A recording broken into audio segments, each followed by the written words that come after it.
We're at the final guided meditation from the back of the book, which is Equanimity. And anybody who's joining us for the first time tonight, I just want to make sure that everyone is aware that this is not a Refuge Recovery meeting.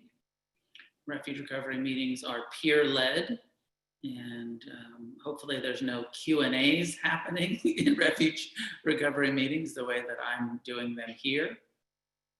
This is an offering of Refuge Recovery World Services by me, Noah Levine, the author of the book, the founder of the program, just to be of service, just an offering, hopefully that's useful to everybody, just out of my own generosity and the board of directors and the nonprofit organization's desire to help support people with a little bit of teacher-led access. As you're probably aware, Refuge Recovery is threefold.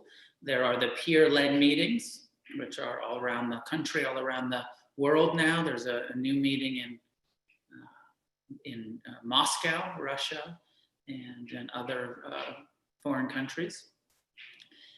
So peer-led really is so core to what we're doing for the meetings, but then also the vision that I brought to the program includes teacher-led retreats, teacher-led, the importance of having a relationship with a teacher. And not that I have to be that person for you, but it is part of who I am and what I do. And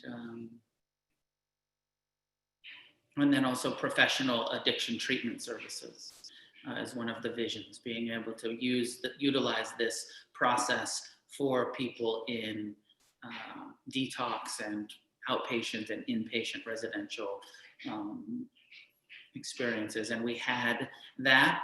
Unfortunately, it closed a couple years ago, and we're thinking about how to do it again as a nonprofit, how to start offering treatment through this Refuge Recovery model, through the World Services program. So anyways, we're working on that. Again, welcome everybody who's joining us. And just a couple of brief things about equanimity before we do the meditation. We have just gone through the loving kindness practice and the compassion practice and the appreciative joy practices. This comes in this container, this teaching of the four qualities of the heart, of the awakened mind. This is what the Buddha reported happened to him when he woke up. He said, when I started to see clearly, there was a natural loving kindness for all living beings. When I woke up and saw clearly how much pain there is in this world, there was a natural ability that I had developed to meet the pain with compassion, with mercy, with tenderness or forgiveness. And likewise, I think it was last week we went through that quality of heart, which is empathizing with joy, appreciative joy, empathetic joy. And equanimity comes as the fourth heart quality, heart practice. He says, and even though I care deeply for all living beings, compassion for all beings, and appreciation for all beings, and loving kindness towards all beings, he said also, I understood in my awakening that every living being has their own karma, and their happiness or unhappiness does not depend upon my wishes for them, but depends on their own actions. That everyone, you get this, right? We all get this. When we start to understand that happiness is an inside job, that it is it's our own responsibility. Nobody else is going to make us happy. We have to do our own letting go, our own developing compassion, kindness, forgiveness. We have to do that for ourselves. And it's the same with everyone else. Everyone has to do the work for themselves. We can talk more about this after the meditation, but in some ways, This is the Buddhist, I think last week I said, this is kind of the Buddhist Al-Anon, or the Buddhist practice most pertinent if you have any codependency or addiction to people and trying to control people. Then this is the practice that's really called for in seeing everyone through the eyes of compassion and appreciation and kindness, but also equanimity, having that balance. I love you, but I know I can't control you. I care about you, but I know I can't end your suffering. You have to do that yourself. So having this balancing equanimity attitude. I'll read a couple pages from the end of the core text, and then we'll jump into the meditation. The core text of Refuge Recovery, which ends on page 102.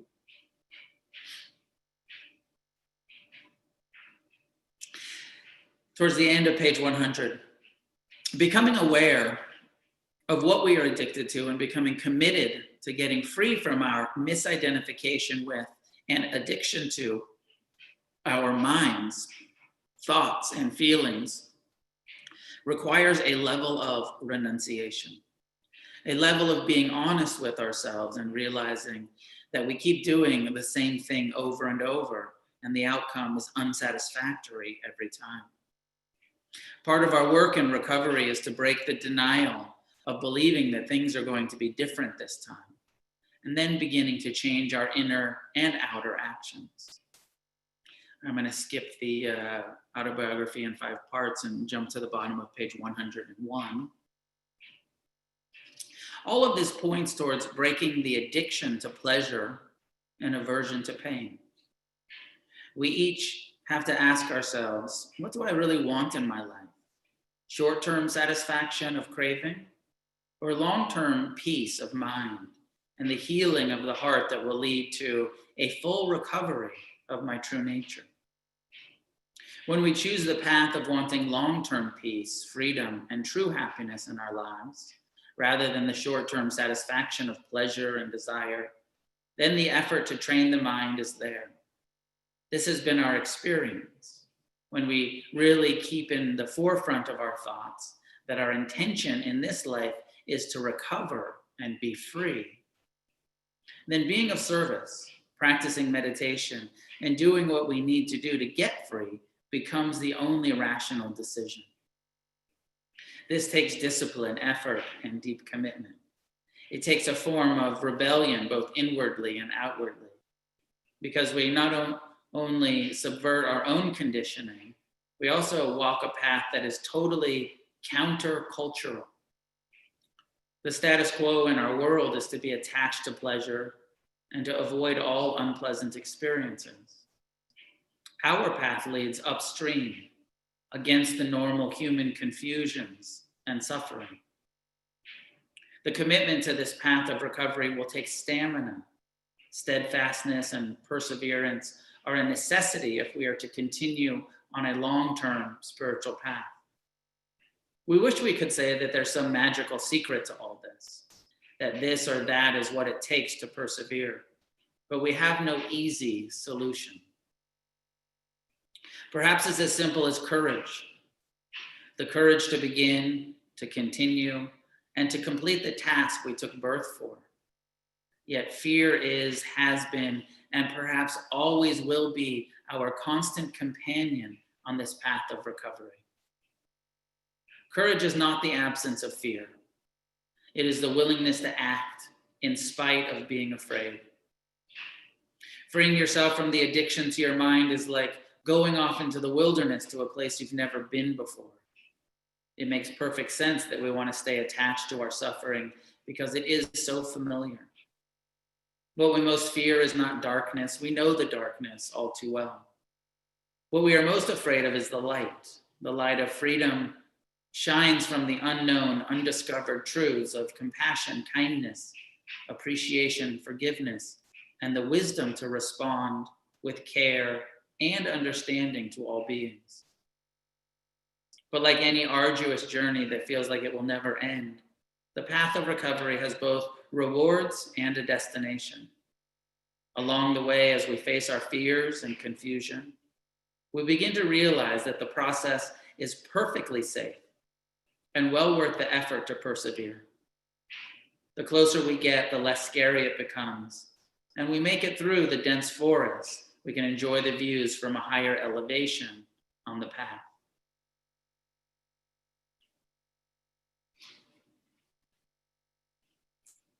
So I'll jump to the guided meditation that we do in our meetings.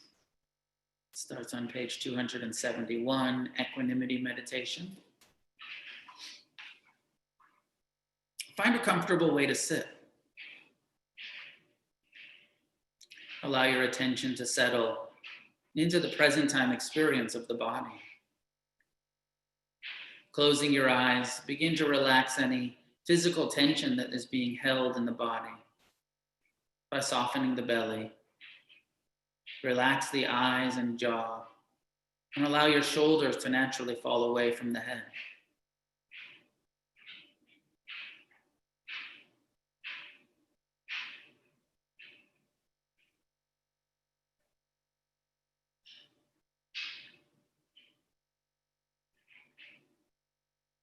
After a short period of settling into present time awareness,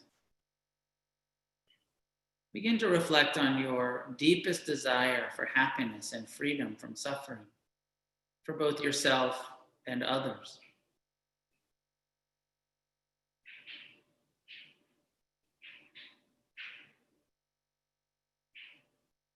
Reflect on your desire to serve the needs of others and to be compassionately engaged in the world.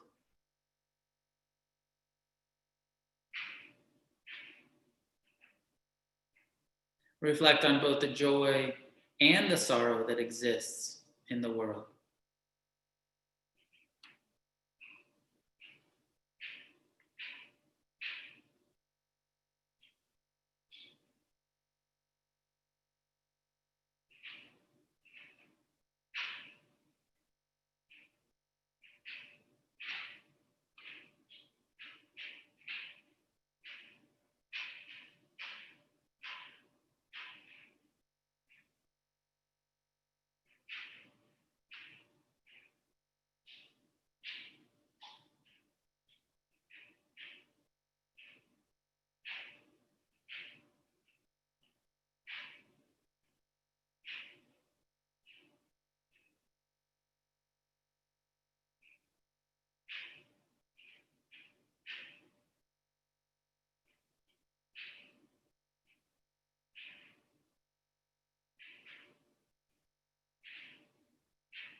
Allow your heart's truest longing for truth and well-being to come into consciousness.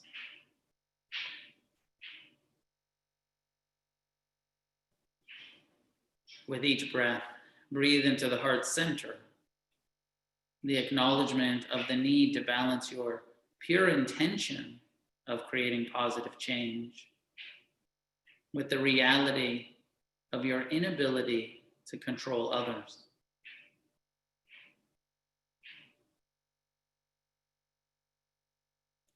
Begin repeating the following phrases. All beings are responsible for their own actions.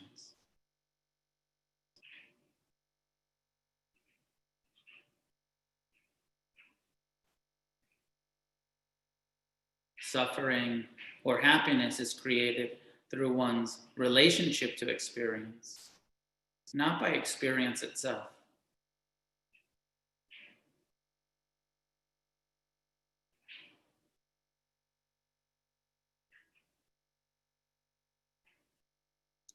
The freedom and happiness of others is dependent on their actions, not on my wishes for them.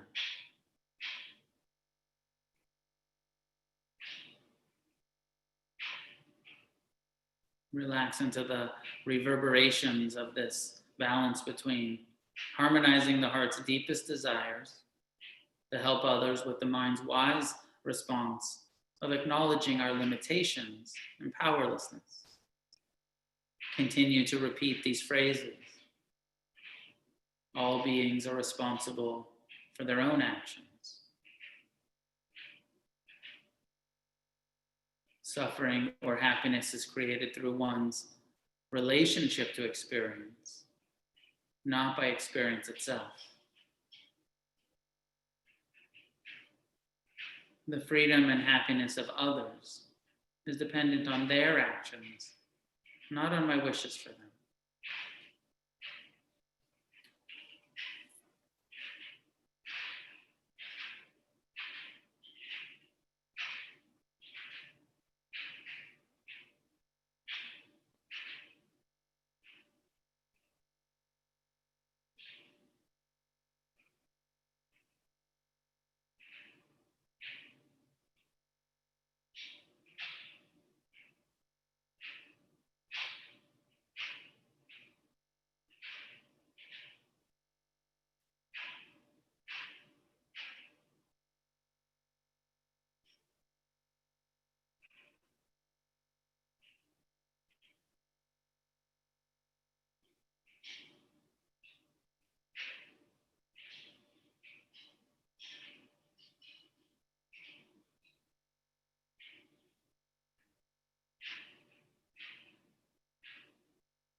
Stay as consistent and present as possible.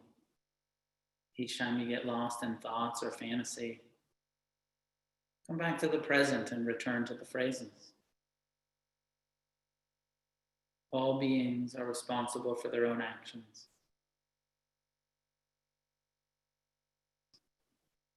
Suffering or happiness is created through one's relationship to experience, not by experience itself.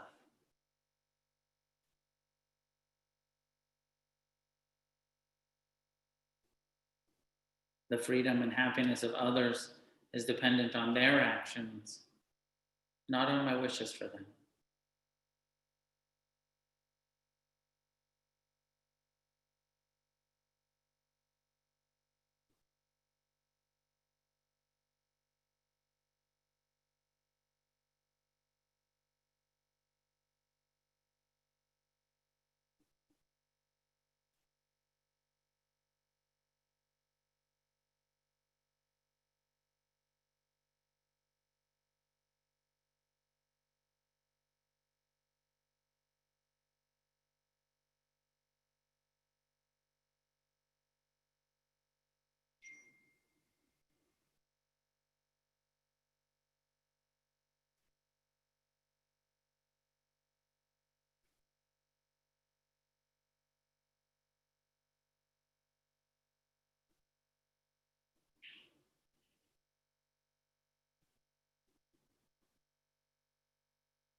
All beings are responsible for their own actions.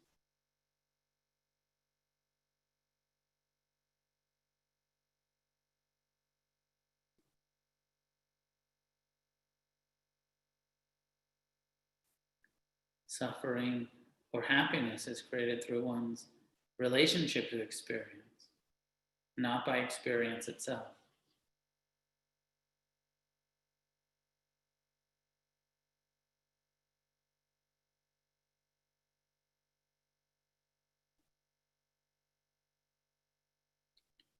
The freedom and happiness of others is dependent on their actions, not on my wishes for them.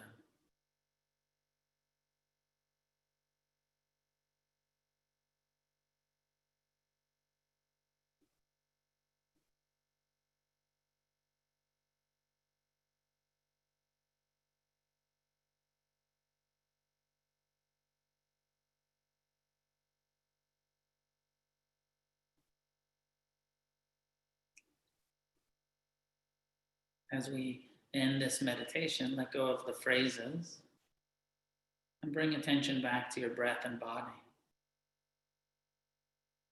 Investigate the sensations and emotions that are present now.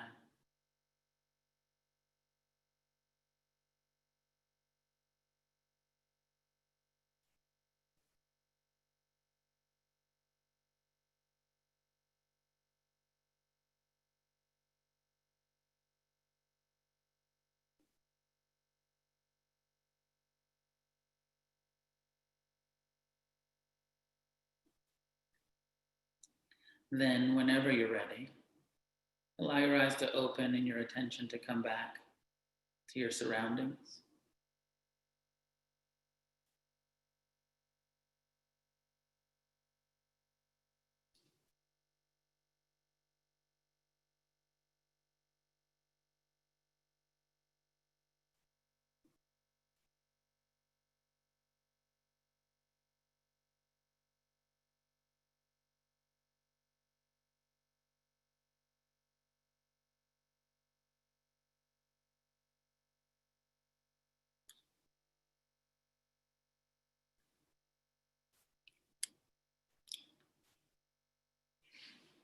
So a couple reflections on the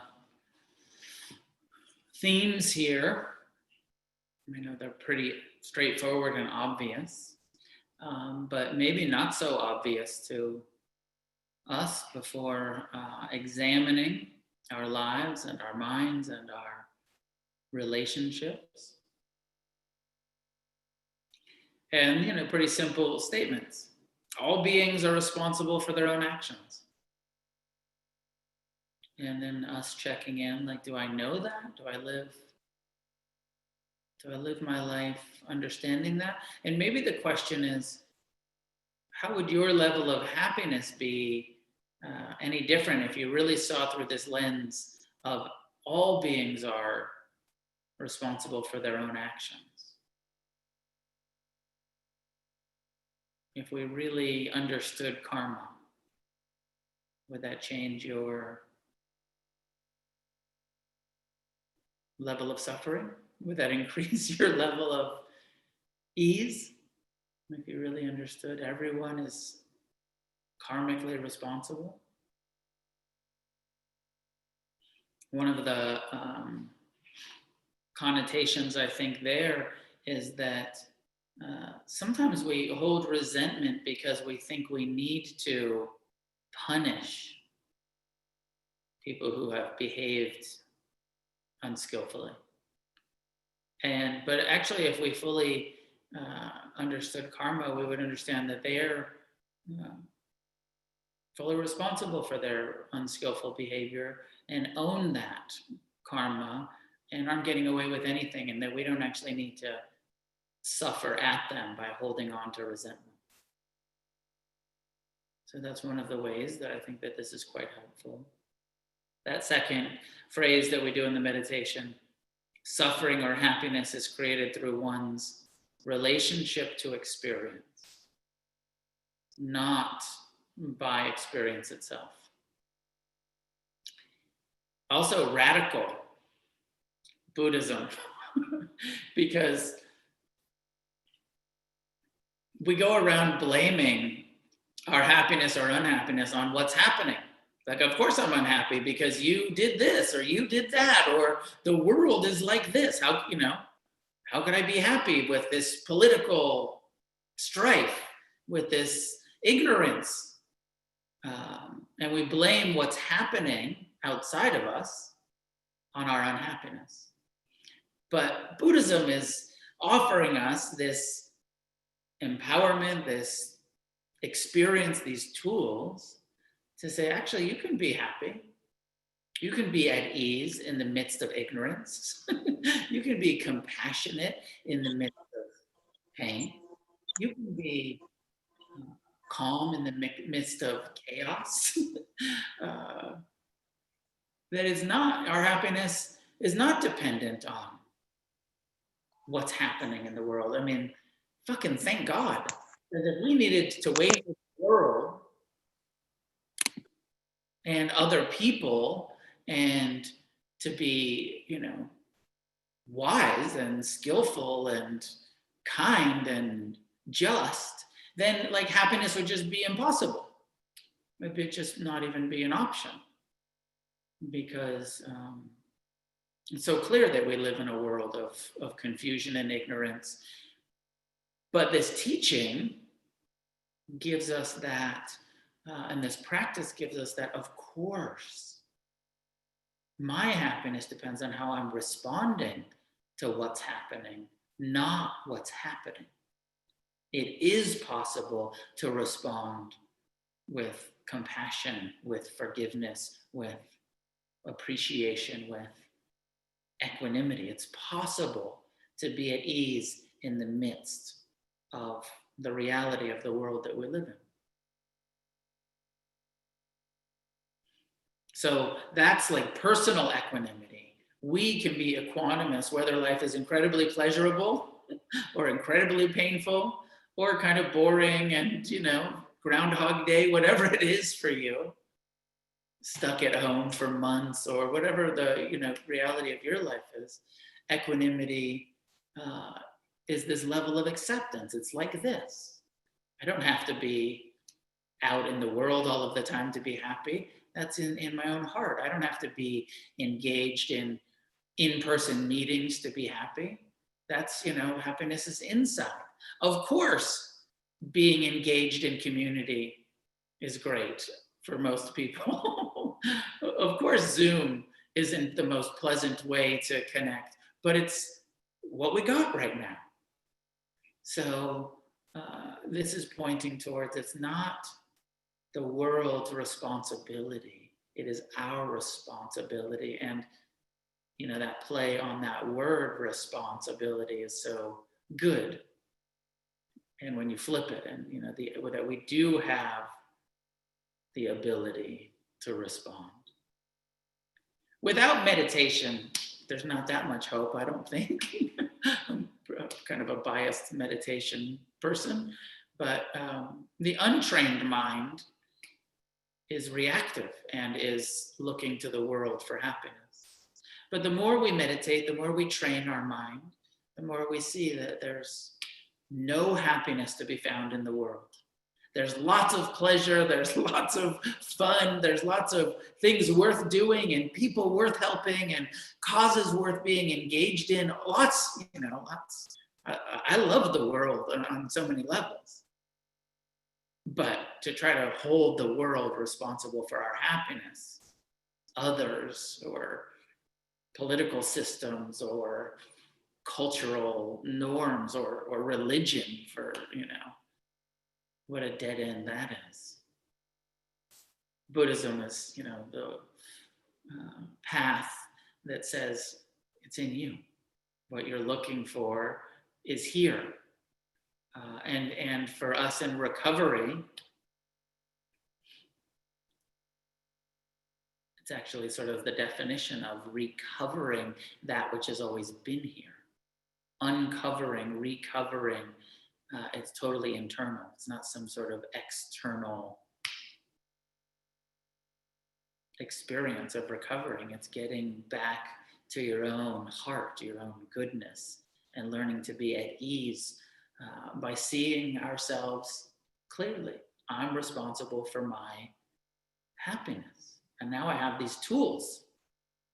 When applied, meditation, renunciation, service, I have these practices that make me feel happy. And it's not about the other people or the world. So then that last piece of the phrase, freedom and happiness of others is dependent on their actions, not on my wishes for them. So the more we understand our own personal responsibility, hopefully then we can train our mind to say, as I started with, that no matter how much we love, no matter how much we care, we can't control each other. We can't make anybody else happy. Everyone is responsible for their own happy, and not my, we can, and we're following up this practice of wishing in loving kindness. Wish, may all beings be happy. Wish in compassion, may all beings be free from suffering. Wish in appreciation, may all beings have happiness and joy in their lives. And then this is coming in and saying, but remember, everyone's happiness is not dependent on your wishes. All of that loving kindness, compassion for all beings, those well-wishing, that goodwill that we develop in the meditation practice is for us. That's for our heart to be altruistic, to be kind, to be compassionate. It's not to fix everyone else. It's so that we become a force of kindness, a force of compassion, of appreciation. And my own sense is that the best thing that we can do is be a model of recovery. All of us hopeless addicts that have found hope. All of us drunks and, addicts that then live a sober life, and people that were like, wow, that person was a lost cause. See, like, oh, what are they up to now? Oh, they're meditating. They're being of service to other people. They're engaged in trying to be compassionate and kind, and that, that's going to inspire people more than any way that we become preachy or clingy and so I feel like a lot of this equanimity is like, be a model, develop that in your heart, and everyone else will see it in your actions and your attitudes in the world. So I'm open to questions. Maybe the last thing I'll say here, when I think about equanimity and everyone has their own karma, I do have a little bit of concern about how this can be misused, where we can maybe remember it always has to balance compassion. Compassion says, let me do all that I can to help. And if you just cherry pick equanimity, as people, religious people, spiritual people have done, it can be this, like, well, everyone has their own karma, so I don't need to do anything to be of service. So, compassion says, let's dedicate our lives to being of service, to trying to create a positive change on this planet. Equanimity understands that we're not going to be able to save all living beings, but let's keep trying anyways, right? We're not going to be able to, every addict isn't going to get sober, isn't going to recover, but let's dedicate our life to creating communities where there's the potential for addicts to come and get supported and learn meditation and learn renunciation and learn the Dharma. Even though we know we're not going to end addiction, let's, be of, out of compassion for addiction, out of gratitude for our own recovery. I hope that makes sense. I know that, there's whole cultures where they've used this sort of like karma actually to oppress, to say like it's your karma, to having, you know, in the Buddha's lifetime, one of the philosophies, and I think continues in India to this day on some levels, is that if you're born into the caste system, it's your karma that you are born into whatever social hierarchy of this completely human-made system, and then they use that to oppress people in the racial oppression that the caste system is. And they say, well, it's their karma having been born into that caste. So we have to be really careful to not misuse or misunderstand this kind of equanimity teaching around everyone has their own karma, to then say like, well, then I don't have to help. I don't have to be engaged in the solution because it's their karma. It's our karma to help. It's our karma to be of service, to be generous, to be wise. This is one of the many ways where the Buddha was incredibly radical and, you know, against sexism and against racism, and, you know, very much around a teacher of equality, a teacher that understood all living beings have the power and potential to wake up, regardless of our background, regardless of our gender, our race, our ethnicity, our religious background, any of that. Human being, you know, Buddhism as humanist psychology. We can wake up. We can recover. So, what are your thoughts, questions, comments? Amanda, go for it. Hi, I understand that we can add a layer of suffering on top of experience with addiction or aversion.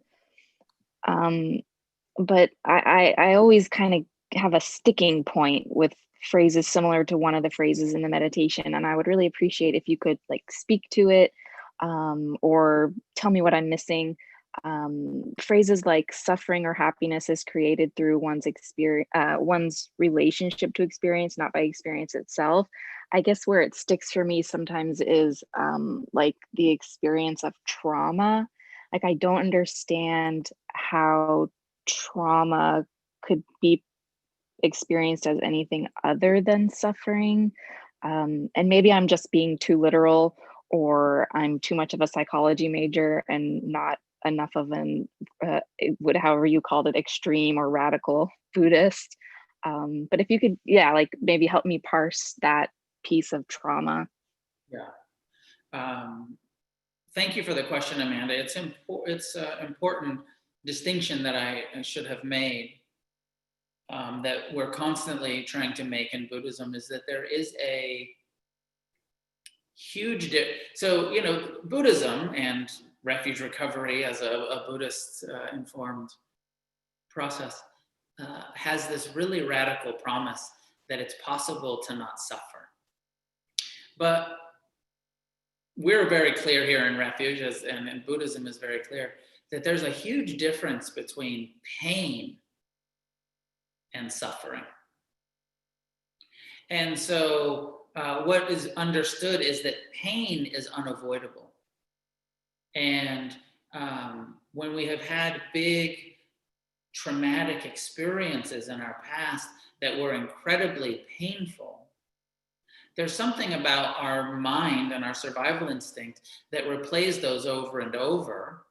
And it makes, you know, we relive that pain, and we have all of this way that there's a feeling of threat when there's not even threat anymore.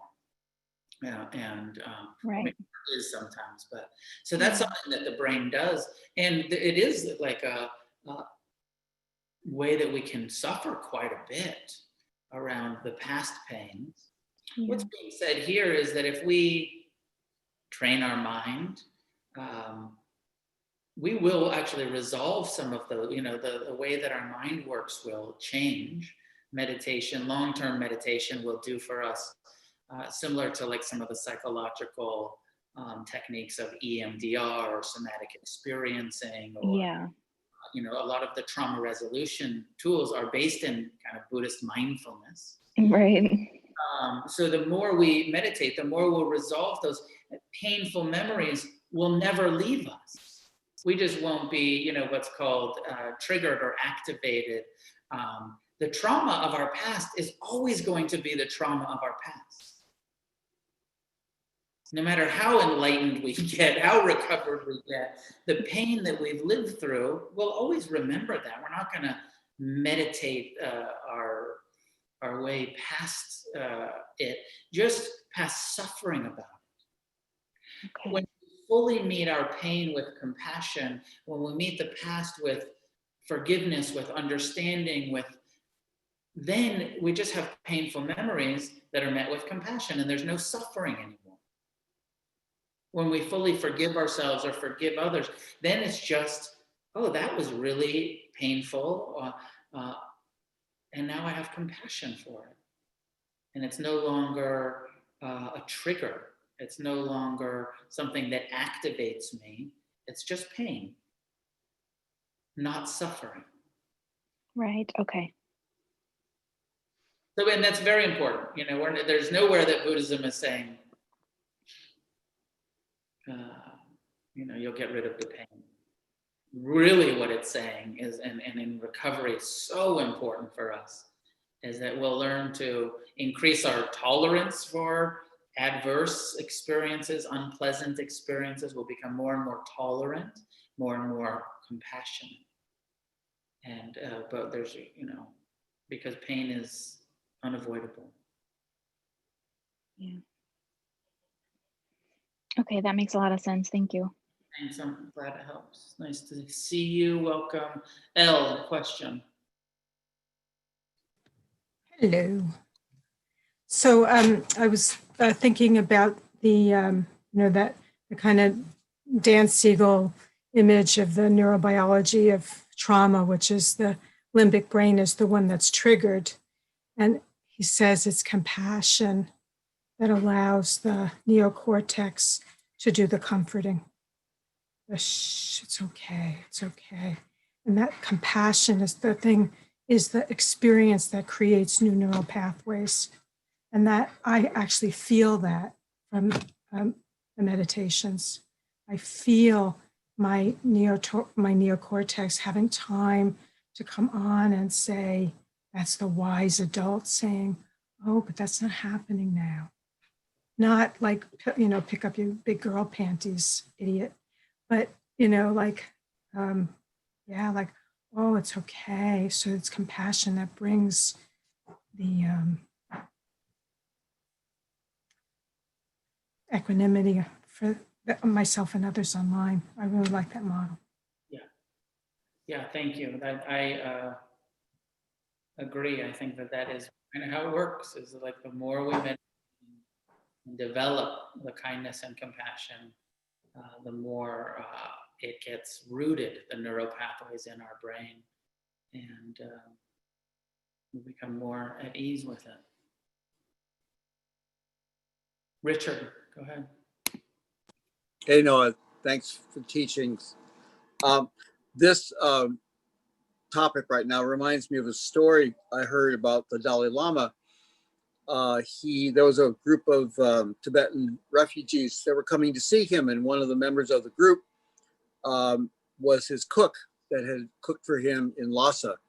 And they had all these refugees had been tormented by the Chinese, had been in camps. And when the Dalai Lama met with his previous cook, the cook was in tears seeing him, of course, because they were so glad to see him. And he said to His Holiness, I'm so sorry. He kept apologizing. I'm so sorry. I almost lost it. I almost lost it. And His Holiness wondered what he meant. He said, well, tell me what that means. He says, when the Chinese tortured me and were so cruel to me and the people around me, I almost lost my compassion. And that speaks to me about what we're talking about is our reaction, or not reaction, but our response to our experience is what matters, not the experience itself. Anyway, I just wanted to throw that into the mix. Yeah, thanks. It's a beautiful story, and it does show that a lifetime of Dharma practice can bring us to a place where we have so much compassion that even the worst kind of traumas can be met with compassion. And it's a very interesting, right? Because that's like a story from somebody who's been developing compassion their whole lifetime and then has a trauma. And I think almost all of us are on the other side where we're like, I didn't have any practice. I had all of this pain and trauma, and now I'm here trying to use the Dharma to heal it, to recover and to not drink and not use and not let my pain push me into all of those addictive behaviors. And it's a slow but gradual and reliable path that the meditative path offers to this sort of internal balancing and healing and recovering that we're so fortunate to have.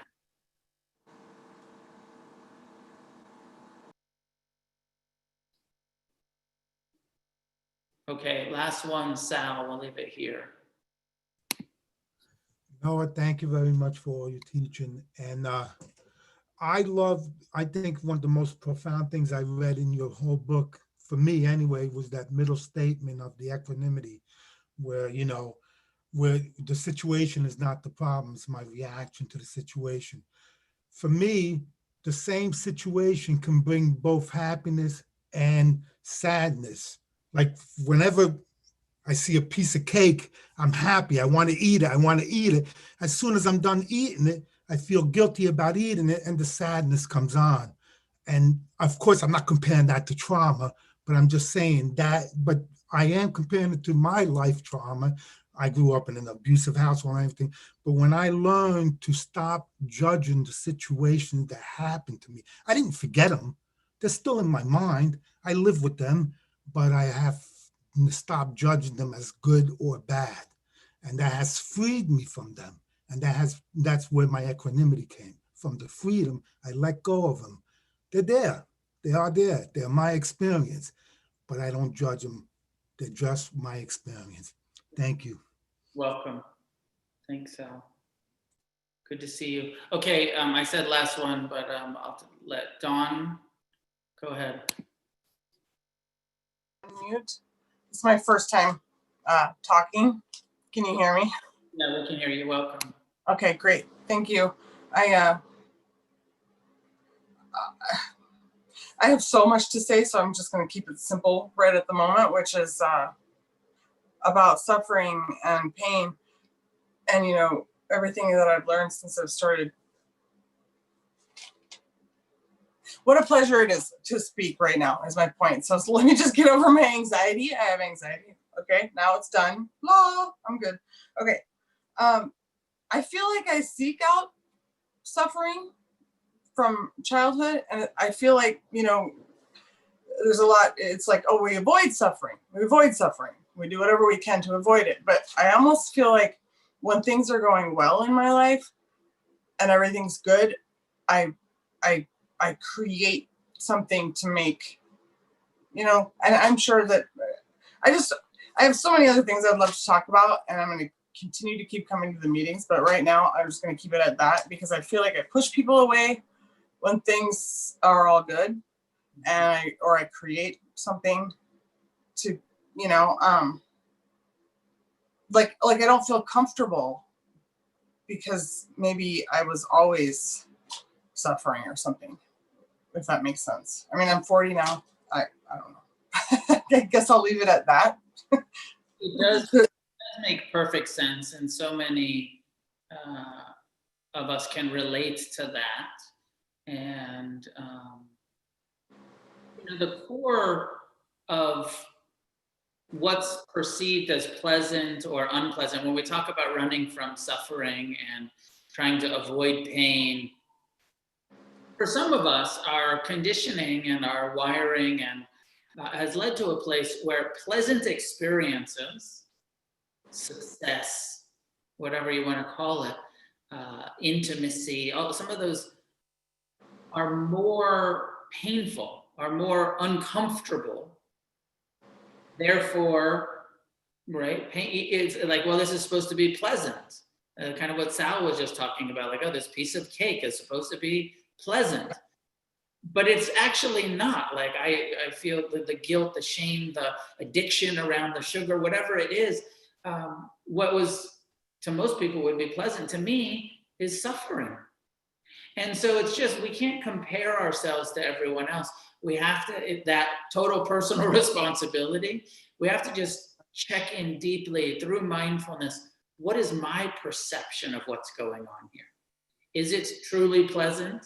Is this about feeling worthy or unworthy? Or is it about being uncomfortable with something that is truly pleasant?